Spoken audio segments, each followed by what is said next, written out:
if you see severe weather, you probably want to text a friend or family member, right? But if you're caught in that weather and need to help, do not try texting 911 in Central Texas, at least for a while. We have been investigating 911 in Austin for 4 months now, and KXAN's Robert Maxwell is here now with an in-depth look at how long it will be before the arrival of this next generation 911, Robert. You know, the big news tonight and this week is that the 4 big 911 carriers, mobile carriers specifically, will turn on technology that'll let you text to 911 for the first time. It's a voluntary move to abide by new federal telecom rules, but here in Central Texas, the group that oversees 911 centers says this important step in emergency communications is still a good year out. So it is a very slow, step-by-step process. Not exactly what you want to hear when you're talking 911 service, but the man behind that proverbial curtain's talking about building up a 40-year-old system designed to handle voice calls only.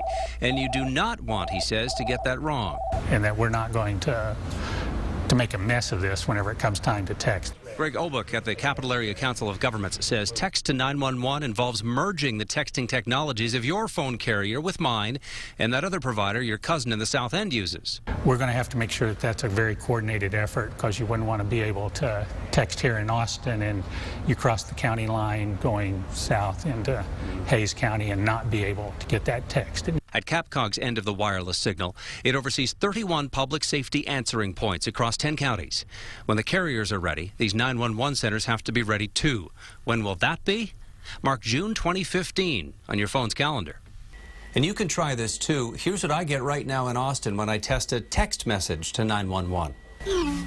As you can see, it says, please make a voice call to 911. There is no text service to 911 available at this time. We're used to texting back and forth today, but SMS texting is what's called a best effort service. There's no guarantee that that text message is going to go through. And back live, we looked at a recent list from the Federal Communications Commission. It oversees telecom here in the states, and it shows as of last summer, 22 small emergency agencies around Texas began testing text to 911 capability, most with Verizon, turns out. Best advice tonight, if you have to reach out to 911, they're saying call, do not text tonight. The system still is not up, obviously. Well, what other applications could that be used for? This is interesting. If there's a burglar downstairs and you think you can't call 911, you could text. Also, if you're hearing impaired, it makes a lot of sense to text to 911, because right now folks like that have to use 911 relays, and that can delay response. Again, still a year out from Central Texas. Robert, thanks for the report.